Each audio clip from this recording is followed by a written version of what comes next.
Last video we looked at the start of the key influences and those key stakeholders who have a significant influence on human resources. And the two that we looked at were employees and employers. We're now going to move on to employer associations and trade unions.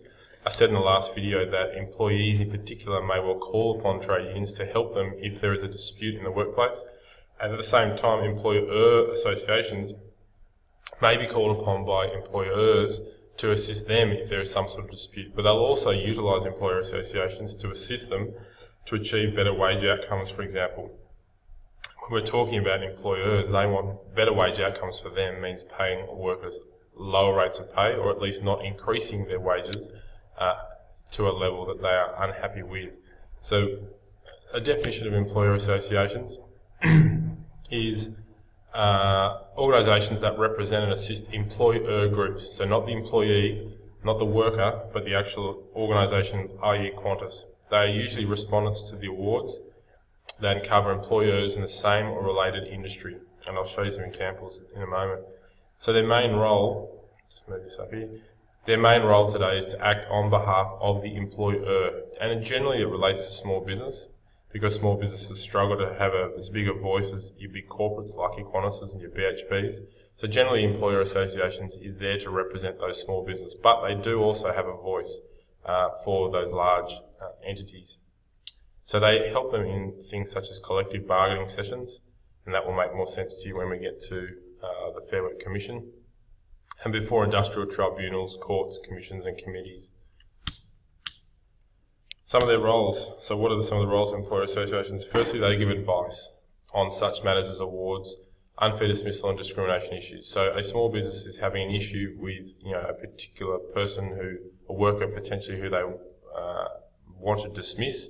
Now they might go to the Fair Work Commission. Again, we'll touch on the Fair Work Commission in more detail later on. But they may also seek guidance from their relevant employer association. And down here I've got one example, the Australian Chamber of Commerce and Industry. They may well go to that body and seek some advice. We're a business, we would like to dismiss this person legally. We don't want to do anything that's going to potentially come back to bite us in terms of an unfair dismissal case. They might seek some guidance from that particular employer association.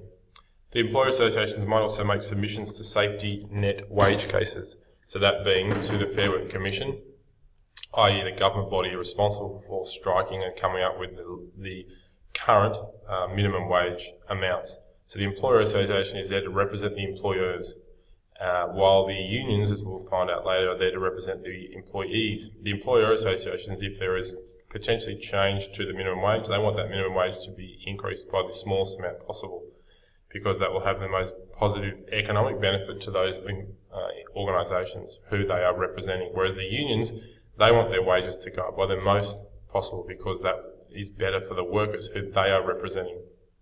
Employer associations may also, this third point here, they may also negotiate agreements, so those employment agreements.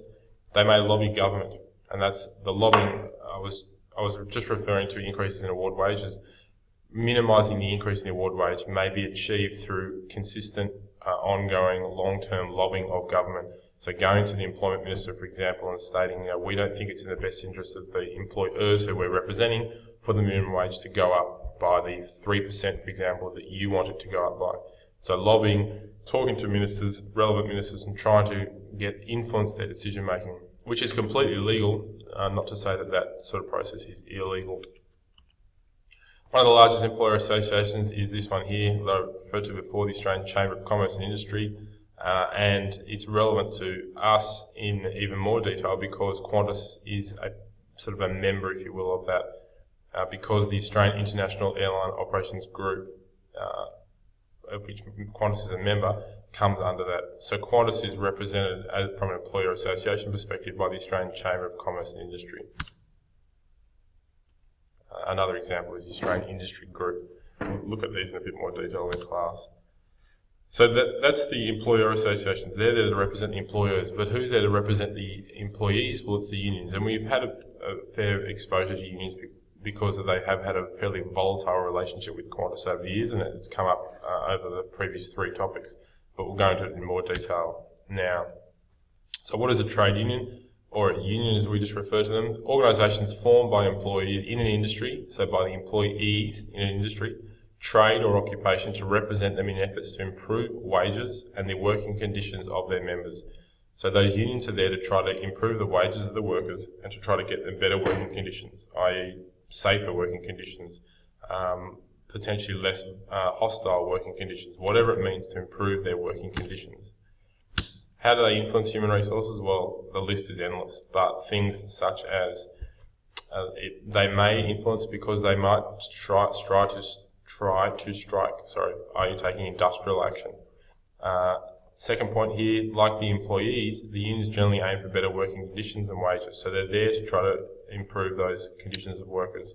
They can help employees protect their rights in relation to workers' compensation and anti-discrimination, which we'll go into more detail later on.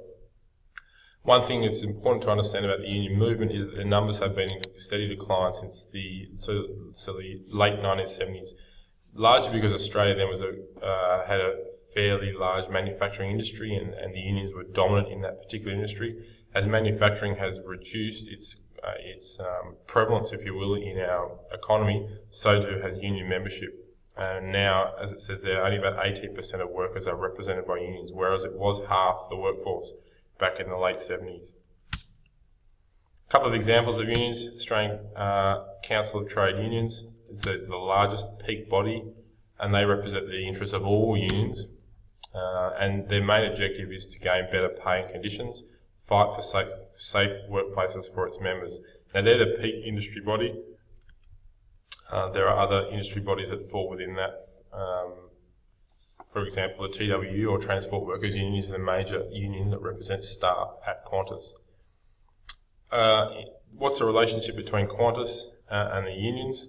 A couple of things to note. Number one, there is that Qantas has a highly unionised workforce. That means that a lot of their workers do have union representation, or I shouldn't say are representative, but they are members of a relevant union which can represent them if needed.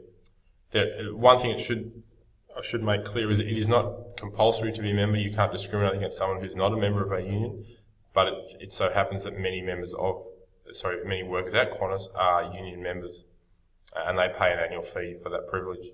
Their employees are represented by about 18 different unions. Some of them include the Australian Manufacturing Union, the Australian Workers Union, Transport Workers Union, the Services Union, and the Aircraft Engineers Association, which is in fact a union as well. Over the years, there's been a volatile relationship between the unions and Qantas. When Alan Joyce says he's going to cut 5,000 workers, generally the person on the news that night is the union representative up in arms and stating their case for their workers, and that's their job. They're there to represent the workers, and that's why the workers are paying an annual fee to the union to be represented. And we'll look at some practical examples of that in class. Okay, that's just from your textbook. So the next lesson we'll move on to government organisations.